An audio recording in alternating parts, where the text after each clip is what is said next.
Fala galera, hoje vamos falar sobre os principais pontos que devemos analisar quando estamos analisando um fundo imobiliário. A gente vai falar sobre a localização dos imóveis, sobre a qualidade dos imóveis, sobre a gestão, sobre a vacância e, por último, o que a maioria dos investidores gostam de olhar, o queridinho da galera, a gente vai falar sobre o dividend yield. Mas antes de começar, eu gostaria de pedir aquela ajuda, galera, aquela moral que vocês sempre nos dão. Aproveita a vinheta que vem agora e curte esse vídeo, para o YouTube entender que esse conteúdo é bom e levar para mais gente possível. Valeu? Bom, galera, vamos lá, vamos começar. Há diversos fatores que devem ser observados em um fundo imobiliário, mas a depender de cada segmento, alguns desses fatores são mais relevantes do que outros. Então, o primeiro ponto que a gente deve olhar ao analisar um fundo imobiliário é a localização dos imóveis. Beleza? Os imóveis bem localizados são os mais resilientes e que se recuperam mais rápido após as crises. Mas o que poderia classificar o imóvel como sendo de boa localização? A gente vai trazer para vocês agora um detalhamento mais completo. A gente vai passar pelos 4 principais segmentos de fundos imobiliários. Vamos lá. Como deve ser então a localização de imóvel de lajes corporativas? O imóvel de laje deve estar situado no centro econômico da cidade, próximo a estações de metrô e de comércio. E o acesso via transporte público ao imóvel é fundamental para que o imóvel tenha uma demanda mais consistente. Além disso, os escritórios necessitam de alguns serviços complementares no seu entorno, como restaurantes, bancos e farmácias. Então, nesse tipo de imóvel, a localização é mais do que importante. Ela é essencial, galera. Beleza? Vamos entender agora como deve ser a localização de um shopping. O imóvel de shopping tem que estar localizado numa região de grande adensamento demográfico. De preferência, numa região que seja tão elevada o suficiente ao ponto que isso seja uma barreira para a construção de novos shoppings concorrentes. Vamos ver agora como tem que ser a localização dos imóveis de galpões logísticos, que a galera tem curtido aí. Os imóveis desse segmento eles são usados para aumentar a eficiência logística das empresas, nos atendimentos das entregas dos produtos ou ao consumidor final ou uma rede de lojas. Então, seguindo essa lógica, é imprescindível que o imóvel esteja situado num raio próximo ao centro urbano. Além disso, é preciso verificar a facilidade de acesso às principais rodovias da região. Por esse motivo, muitos imóveis logísticos estão situados em regiões mais óbvias, como Cajamar em São Paulo, Duque de Caxias no Rio e a cidade extrema em Minas Gerais. Então vamos lá, como tem que ser agora dos imóveis industrial? Como tem que ser a localização? Os imóveis industriais eles costumam ter um uso bem específico, por se tratar de um espaço de produção e estoque de materiais. Então essas atividades elas dependem do recebimento de matéria-prima e do escoamento da produção. E por isso é muito importante que esteja localizado em ponto estratégico, ou de fácil acesso ao modal de transporte, seja rodovias, ferrovias ou até mesmo transporte marítimo. A má localização pode complicar na reposição de inquilino. Então, galera, esse é o primeiro ponto que eu queria trazer para vocês. A localização dos imóveis, dos fundos imobiliários, talvez seja o ponto de atenção mais importante ao analisar, beleza? O segundo ponto que a gente deve analisar no fundo imobiliário é a qualidade dos imóveis. Quando o gestor diz que o imóvel é de alta qualidade, ele está se referindo ao seu padrão construtivo. Essa qualidade dos imóveis ela pode ser identificada pelas classificações C, B, A e A+. Então, quanto mais próximo de A+, melhor e mais moderna é a estrutura dos imóveis. Então, o padrão construtivo é um ponto muito importante na análise do portfólio de um fundo, porque ele tem relação tanto com a geração de renda quanto com o ganho de capital. Se o imóvel de alta qualidade apresenta uma demanda de locatários, é de se esperar que a taxa de ocupação seja próxima de 100%. Logo, quanto maior a taxa de ocupação do imóvel, maiores são as receitas de locação e maiores serão os rendimentos distribuídos. Então, seguindo essa mesma lógica, a má qualidade do imóvel pode resultar em baixa atratividade entre inquilinos, de forma que, em períodos de desaceleração econômica, a taxa de ocupação seja muito baixa, prejudicando a geração de receitas. E como o padrão construtivo do imóvel ele pode ter relação com o ganho de capital? Todo ano, os imóveis são reavaliados por empresas especializadas, e elas emitem um laudo de avaliação com valor de mercado atualizado. Isso faz com que o valor patrimonial do fundo seja aumentado ou diminuído, a depender dos resultados da avaliação. Sabendo disso, segue uma outra informação que vai ajudar vocês a entender essa relação. A cotação dos fundos imobiliários, eles tendem a acompanhar a evolução do valor patrimonial. Logo, no longo prazo, se o valor patrimonial aumenta, o preço da cota tende a aumentar. Agora, pensa aqui comigo. Considere dois imóveis de qualidades distintas, mas localizados numa mesma região.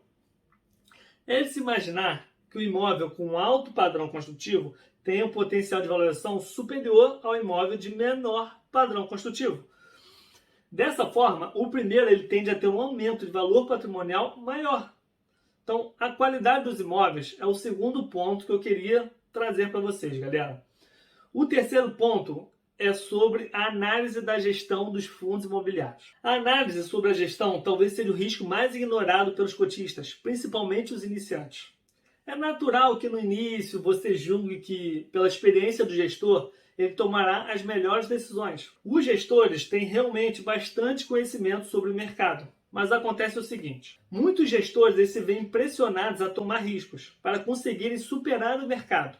Inclusive, alguns fundos remuneram seus gestores com a taxa de performance, que é cobrada quando os resultados dos gestores superam um determinado índice de desempenho, o famoso benchmark. A gestão, então, é quem decide como o dinheiro do fundo será gasto, quais novos imóveis serão adquiridos e como os rendimentos recebidos no semestre serão distribuídos aos cotistas.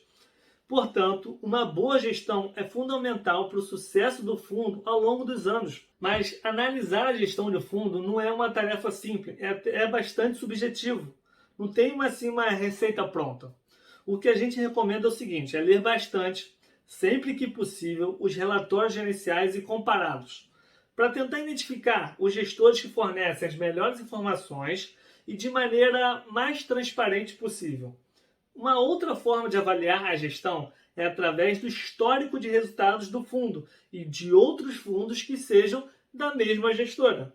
Então, resumindo para vocês, o que a gente deve analisar na gestão de um fundo? Vamos lá. Você deve analisar se a gestão entregou os resultados consistentes ou oscilam a cada mês, se o gestor consegue aproveitar a oportunidade de mercado para aumentar a rentabilidade, se o fundo tem um histórico de vacância prolongado e, por último, não é bem algo assim para analisar, mas sim para você ficar atento, é que um dos grandes riscos da má gestão de um fundo é o conflito de interesses. O conflito de interesses é onde um gestor toma uma decisão baseada em benefício próprio. Se você quiser, busque aí nos sites de pesquisas. Não vai ser difícil você encontrar o nome de algumas gestoras associadas a algum problema desse tipo, inclusive gestoras de grande porte. Então, fica atento a isso, galera, beleza? As decisões do fundo, elas são dos gestores, mas o dinheiro, os riscos, eles são seus. Então, pensa nisso, beleza? Fechamos, então, o terceiro ponto de análise do fundo imobiliário. O quarto ponto que eu queria trazer para vocês é a vacância. Esse é bem simples, galera. Afinal, quem investe em fundos imobiliários está buscando rendimentos. E o imóvel vazio, ele não gera renda, concorda? Então vamos lá. É normal que um fundo imobiliário ele tenha um aumento na taxa de vacância às vezes. O importante nesses casos é você buscar nos relatórios a causa dessa vacância e ver se pode ser um cenário temporário. Quando o fundo possui um histórico prolongado dessa vacância, aí sim será um problema. Uma vacância prolongada pode ser um indicador de que os imóveis não são os melhores da região ou a região não é ideal para aquele tipo de imóvel. Vacância é algo muito simples, mas muito importante de analisar. Você não deve ver a vacância do momento, mas sim o histórico do fundo em relação à vacância. Aproveitando esse assunto, eu vou falar sobre um ponto de análise extra para vocês. Um ponto também muito importante de analisar e que tem a ver com essa vacância são os inquilinos. Vamos lá. Os inquilinos são aqueles que pagam as contas do fundo e faz com que nós, cotistas, recebamos os nossos rendimentos todo mês. Então, bons imóveis tendem a atrair inquilinos de alta qualidade e, consequentemente, bons contratos de locação. Sendo assim, se o imóvel estiver alugado apenas para empresas pequenas ou endividadas, pode haver um risco de os aluguéis não serem pagos todo mês. Então, quanto melhor a empresa que está alugando os espaços dentro do imóvel, menor será o risco de inadimplência. Então, é importante que você observe o histórico das últimas locações e avalie se aquele ativo tem atraído bons inquilinos, com um bom perfil de risco, beleza? Agora vamos para o último ponto que eu gostaria de trazer para vocês, que é o Dividend Yield. O Dividend Yield talvez seja o indicador que os investidores mais gostam de olhar, principalmente os iniciantes. O problema é que dão uma importância para ele maior do que talvez ele mereça, e muitas vezes acabam só olhando para ele de uma forma isolada e esquecendo dos outros indicadores que também são importantes. O Dividend Yield é o indicador que mais pega os desavisados. Coloque uma coisa na cabeça de vocês. O Dividend Yield ele é uma consequência e não uma causa. Ele é resultado da razão entre duas variáveis. Portanto, se o Dividend Yield aumentou ou diminuiu, foi porque essas variáveis foram alteradas. Por isso, o Dividend Yield é um dos últimos critérios da análise de um fundo. Se o fundo ele não atendeu aos critérios de qualidade que a gente falou lá nos outros pontos de análise, nem perca seu tempo olhando o Dividend Yield. Mas para quem ainda não conhece, vamos explicar o que seria o Dividend Yield. O Dividend Yield é a razão entre os rendimentos recebidos pelo preço pago. A lógica é bem simples e uma razão. Se o nominador aumenta, o resultado aumenta. Se o denominador aumenta, o resultado diminui. Portanto, se o Dividend Yield aumenta, é preciso analisar quais são os fatores envolvidos nessa razão. Se o motivo é uma variação nos rendimentos, é bem provável que esteja explicado num relatório gerencial. Agora, se a variação for no preço da cotação, é possível que o mercado tenha identificado algum risco, no caso de queda da cotação, ou uma grande oportunidade no caso de aumentar a cotação. Então, portanto, fique de olhos bem abertos. Valeu? Galera, é isso. Esses são os pontos que consideramos mais importantes ao se analisar um fundo imobiliário. Espero que tenha ajudado a vocês a escolher os melhores fundos e espero que tenham gostado do conteúdo. Beleza? Quem ainda não curtiu, por favor, deixa aquele like. Ajuda muita gente, ajuda o YouTube a entender o conteúdo é bom, ele vai para mais gente. Se ficou qualquer dúvida ou se tem alguma sugestão de vídeo, manda aqui embaixo nos comentários, beleza? Valeu, galera, e até a próxima!